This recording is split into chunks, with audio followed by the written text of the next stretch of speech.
if you're going to change an area, you do three things. Number one, you focus on it and you get clear and compelling vision for what you want.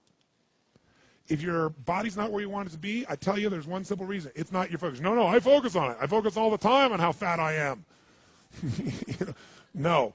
See, if you focus on crashing into the pole, trying not to, the more you try not to, what you focus on, that's where the energy goes, that's where you go, right? We all know that.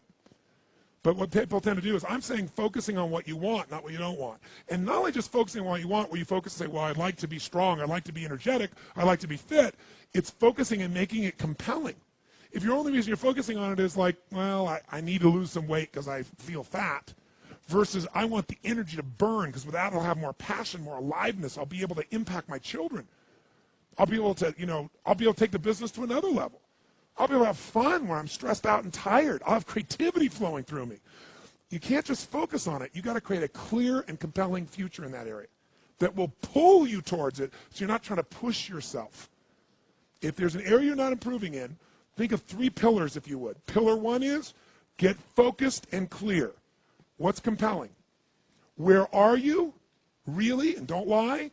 Where do you want to be? And make it so compelling you can't help it when you wake up in the morning you want to transform this area of your life. So the quality of your life already is better just because you are so excited about what you're after.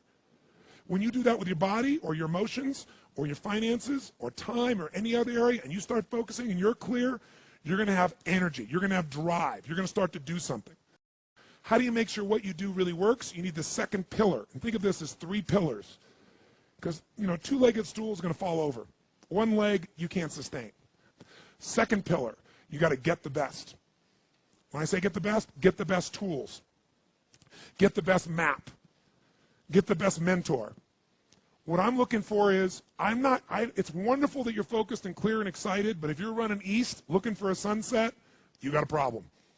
I don't care how much you believe, I don't care how much enthusiasm you have, you got the wrong tools. You got the wrong strategy. You got the wrong map. And so it's really critical in life, I believe, to get a map and get a mentor.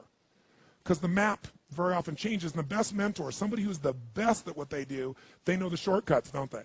Or they know when the roads change. You don't get stuck hanging out, in the desert when you're trying to get to the ocean, metaphorically.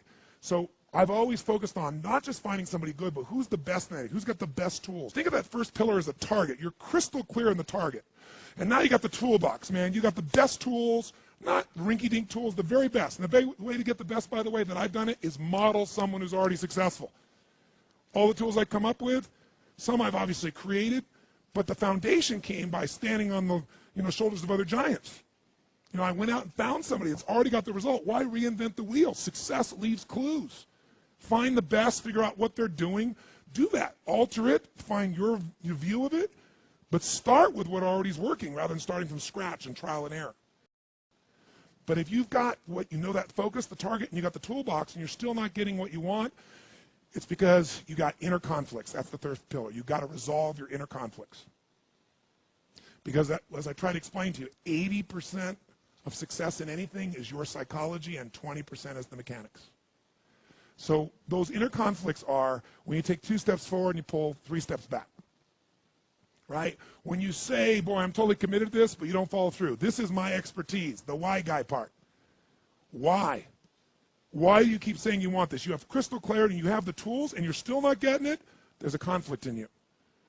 You want to be totally successful, but you're afraid at some level that if you are totally successful, you will not be loved.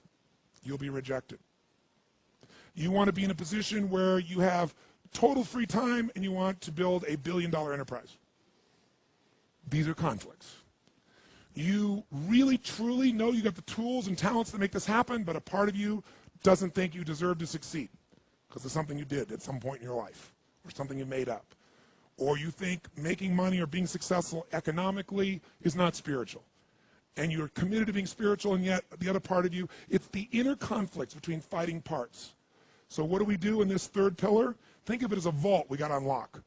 Think of it as unlock and unleash. That's the third pillar. The way you unlock and unleash is you identify the conflicts. You get clear what they are. So you may have total clarity, even the tools, but how can you totally unleash and commit when you're being pulled in 2 different directions? You say, Tony, how do I solve that? There isn't one way. You've got to get clear about what's most important to you today, not what you think you should do based on an old blueprint, an old belief system, your parents, society, your friends. Otherwise, you'll succeed and not be fulfilled. So once you identify the conflicts, now what you got to do is align.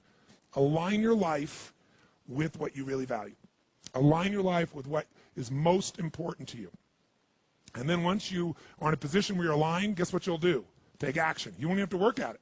When everything's in alignment, there's nothing pulling you away, boom, you go for it. But when you say, I want a relationship, but at the same time, simultaneously, I want to be in a position where, I never have to, I only get what I want every moment, or I never have to commit to anything, then obviously you're never going to get there. That inner conflict must be resolved. Once you align and you take action, guess what's going to happen? You're going to achieve. And once you achieve, you succeed. When you succeed, I'll tell you what you got to add to it. Celebrate, right? And then contribute. Pay it forward, if you will, as corny as that sounds. Remember the movie? Pay it forward. Don't pay it back. Take what you've got, what you've learned, and bring it to someone else. And if you bring it to someone else, it continues that cycle of fulfillment, of joy, of meaning in your life. Everything works.